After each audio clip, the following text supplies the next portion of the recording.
Biasanya ada yang ngasih perhatian, nggak ada sekarang. Terus pas biasanya saya bilang juga Jumatan sama istri sebelumnya nggak pernah dapat treatment kayak yang seperti itu. Sekarang dapat dalam walaupun waktunya di bawah setahun, tapi kerasa banget. Tapi kalau berbicara anak-anak dari pihak keluarga yang pertama ya, Mas Teddy, dari Mas Sule gitu kan, hubungan Mas Teddy dengan anak-anaknya bagaimana dulu dan sekarang? Alhamdulillah kalau sama Aiki masih ada komunikasi baik juga. Teh Putri, Kak Ridwan, Dede Perdi malah waktu itu udah weekend itu sering datang, bilang Om nitip mama ya. Om nitip mama dari Kak Perdi, Kak Ridwan. Itu pendekatan awalnya gimana? Pendekatannya pertama mereka tahu kalau mamanya deket dengan si Om Teddy ini. Ya udah pas anak-anak pas taunya udah nikah aja. Jadi anak-anak dikasih tahu mama mau nikah gitu.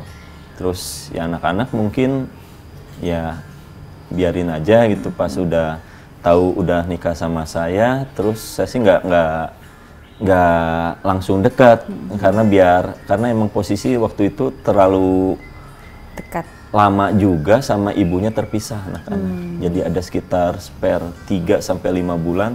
Oh, okay. Nah pas saya deket, saya ngerti nggak mau ganggu kebersamaan mereka. Jadi saya diam dulu gitu. Cuman pas udah ibunya cerita dikit-dikit, mama bahagia sama si Om, gini, mama udah nikah. Jadi ibunya yang ngejelasin ke anak-anak gitu. Jadi udah dari sana liatin anak-anaknya mau deket nggak sama saya gitu. Akhirnya anak-anaknya sih welcome aja, ngalir begitu aja karena tahu dari ibunya juga bukan dari saya. Jadi terus dari sana pas lihatlah perhatian saya ke almarhumah, ke ibunya gimana. Mereka juga sampai bilang Om nitip si mama ya.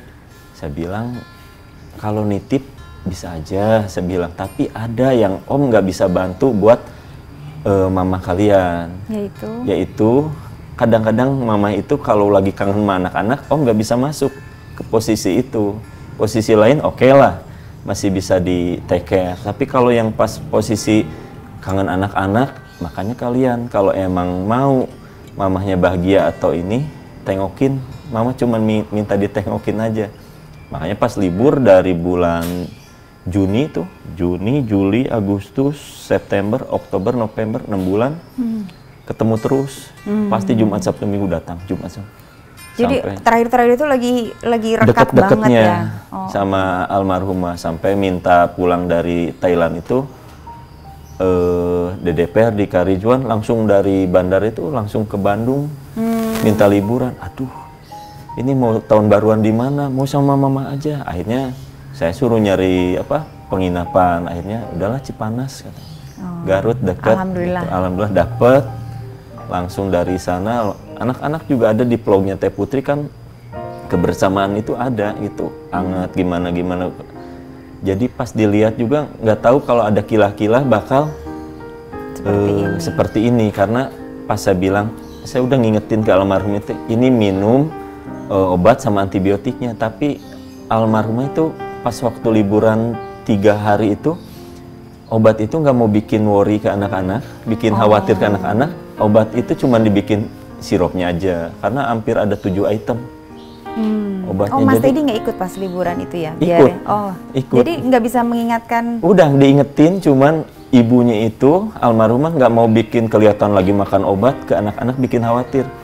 Jadi kadang-kadang obat di skip dulu, nggak makan yang obat sebelum makannya, obat udah makannya, jadi cuman minum sirupnya aja. Oke, yang mungkin jadinya bikin drop kali ya. Jadi pas dari situ saya juga udah ingetin ke almarhumah buat minum antibiotiknya. Almarhumah cuman karena emang nggak mau bikin khawatir ke anaknya, jadi pas mama banyak obat, bukan ini mah vitamin paling bilang gitu. Terus kondisinya sekarang dengan anak-anak Kondisinya kemarin Teh Putri Maksudnya baru setelah- kemarin nengok. Kemarin, Baru maksudnya kan hubungan dengan Mas Teddy dengan kondisi masih- kemarin rusus.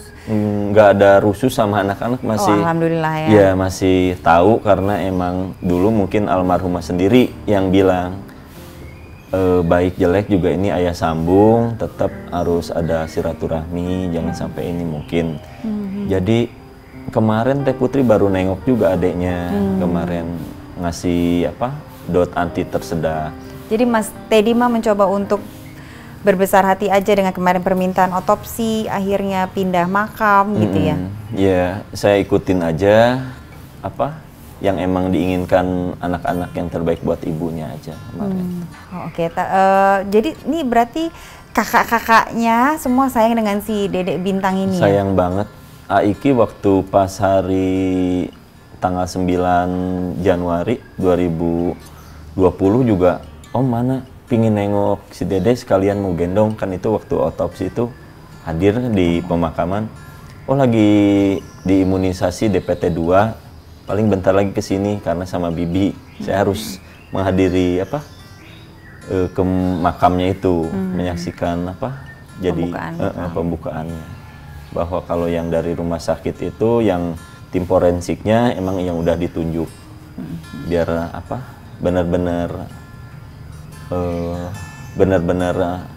orang-orangnya pilihan dari untuk melihat untuk itu. itu. Oh oke. Jadi Mas Teddy mah legowo aja deh. Iya, Ayo kita saya jalanin bilang ya. ya udahlah ngalir aja karena emang yang diajarkan almarhum itu harus sabar, harus ini. Saya banyak belajar dari almarhumah. Itu kalau ininya. Oke. Kemarin itu sempat ada berita katanya ada ya udah Dedek Bintang kami yang rawat, itu tanggapan Mas Teddy? Kalau ya kakak-kakaknya saking sayangnya pingin hak asuh anak, tapi saya lihat dengan kapasitasnya Aiki yang emang udah jadi artis, jadi pasti sibuk, nggak mungkin bisa jagain si Dede karena emang masih perlu perhatian khusus.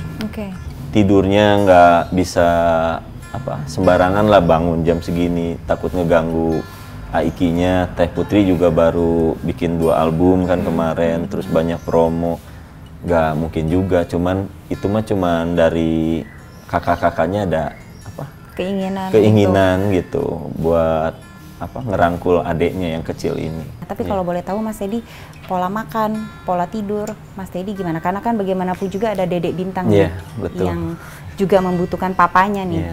Saya sempet berapa hari sebelum 40 itu masih ego, saya masih belum bisa nerima. Sempet kayak yang tadi dibicarakan, emang kayak kenapa nggak gue duluan lah ibaratnya, atau kenapa nggak bareng. Tapi di situ pas lihat si Dede di kasur, jadi ego saya agak kehapus juga gitu. Jadi oh iya, si Dede senyum ngasih kebahagiaan ke saya. Kok saya tadi berpikiran pendek gitu, pingin nyusul aja atau gimana gitu. Ada perasaan kayak gak bisa nerimanya gitu. Kalau mengingat gitu ya, memori yang paling teringat akan almarhumah apa sih? Banyak sih ya, pas biasa masuk kamarnya udah sholat heula, mandi heula, makan heula. Jadi ada beberapa yang emang Ngilang.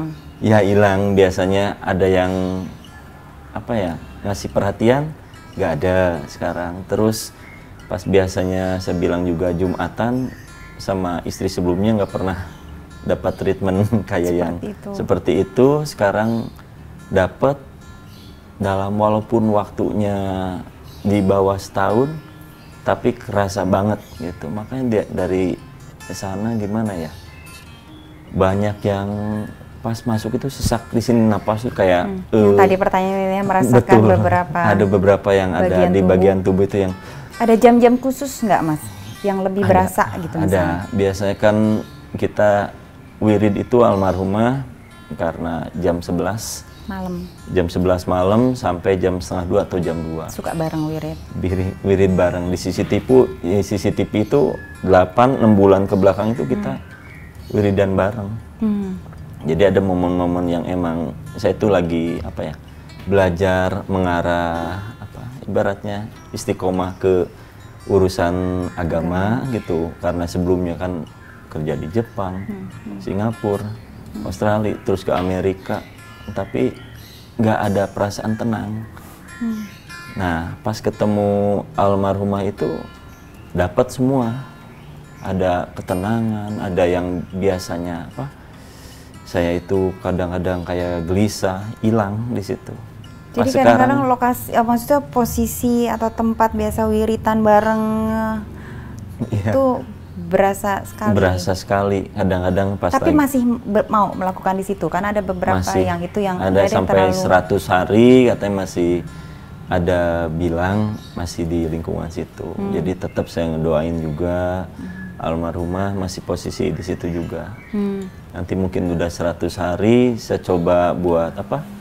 Berubah, nggak mau, itu kan masih kemarin rumah di situ masih kos, masih sewa. Jadi mungkin dari sekarang udah saya beresin kemarin barang-barang almarhumah, kasihin ke anaknya karena bajunya ininya ke Teh Putri semua. Jadi dari parfum semua berusaha apa ya, melangkah lagi lah, move on gitu. Jadi kalau lihat ininya, ini parfum kesayangannya, lihat ini lagi, ini biasa duduk di situ. Sudah mulai dirapi-rapikan. Udah agak dirapiin gitu. Sekarang juga terus emang banyak temen yang emang datang support juga. Kayak udah kita keluar, kita nyari apa? Ya, itu penting sih. Project gitu kayak apa? Gitu. Karena dukungan sosial, tetap keluar rumah itu kayak mengingatkan kita bahwa oh ya dunia masih berputar kok, gitu kan. Selain ngeliat bintang. Berpikir juga apa bisa move on enggak gitu? Saya bilang. Makanya kemarin apa ya, banyak wartawan atau dari teman-teman udah cepat kawin lagi, cepat ini lagi. Waduh, kata saya, kalau dapatnya yang kayak kemarin lagi mau, tapi kalau ini nggak garanti, nggak bakalan dapat gitu. Sebenarnya sih kalau buat saya proses ikhlas itu kan memang butuh waktu. Gitu kan. Terus saya juga percaya bahwa yang namanya jodoh segala macam ntar ada aja, tapi ya itu nanti kan gitu. Kalau kita belum mengelola duka itu sendiri, tapi kemudian udah buru-buru nyari yang lain, seakan-akan menimpakan, ayo deh ini PR saya kamu kerjain gitu kan, agak susah. Jadi mungkin dilalui gitu kan ya Mas, sambil perlahan-lahan mungkin tetap mengenalkan bintang pada bundanya, karena anak sumur itu sebenarnya sudah merekam memori kok, gitu. Bahkan dalam penelitian membuktikan sejak janin pun dalam kandungan itu janin itu sudah merekam memori yang ada di luar, karena kan udah punya pendengaran. Almarhum diberitakan di TV, suaranya langsung nangis keras, saya langsung ambil TV-nya matiin, langsung dipopok-popok ini, digendong langsung. Kaget juga, kirain ada apa gitu kan, lagi tidurnya, pas dengar ibunya, inilah sosok Bunda Lina, bla bla bla bla bla, terus ada Bunda Lina lagi nyanyi, tahu suaranya langsung nangis ngejerit. Makanya mungkin tetap diajak ngobrol gitu kan, biar tetap mengenal bundanya gitu kan. Nanti kalau udah mulai diajak ngobrol bareng, udah bisa komunikasi dua arah gitu ya, mungkin perlahan-lahan dikenalkan bahwa ada bunda, tapi bunda sudah meninggal. Tapi konsep meninggal mungkin belum kenal kan anak-anak. Biasanya mungkin dikasih tahu bahwa bunda ada di rumah Tuhan gitu kan. Nah nanti biasanya mulai nanya tuh, bunda sakit apa gitu kan. Mungkin kalau dibilang bunda sakit asam lambung, nggak ngerti juga anak kecil ya gitu, asam lambung apaan pula gitu, paling ya sakit perut nak, kayak sakit perut gitu yang jadi dia tetap mengenal sejarah akarnya dari mana. Mungkin itu yang bisa dilakukan untuk anak-anak, untuk bintang ya. Mudah-mudahan semua kedepannya semakin lebih ringan ya. Kadang-kadang itu akan, kalau yang namanya duka itu kayak badai sih, ntar naik lagi, ntar ada momen-momen turun. Nah itu yang memang harus dilalui aja, karena kalau kita percaya Tuhan Maha Kuasa, mungkin segala sesuatu yang terjadi ya udah atas suratannya gitu. Mungkin memang ada yang mesti kita pelajarin atau apa kan gitu ya. Tinggal bagaimana mungkin insya Allah membimbing bintang dengan lebih tenang, lebih itu dalam naik turunnya itu tuh Mas. Karena nggak mungkin sih nggak ada yang duka tiba-tiba di titik ini hilang langsung gerak gitu, nggak ada. Pasti ntar ada inget lagi, naik lagi, sedih, ntar turun lagi, yang kayak gitu sih Mas. Mudah-mudahan nanti semua lebih baik ya Mas. Terima kasih banget sudah berbagi pada hari ini. Saya kirimkan doa terbaik untuk Mas Teddy dengan bintang juga dan seluruh keluarga. Makasih ya Mas ya. Terima kasih.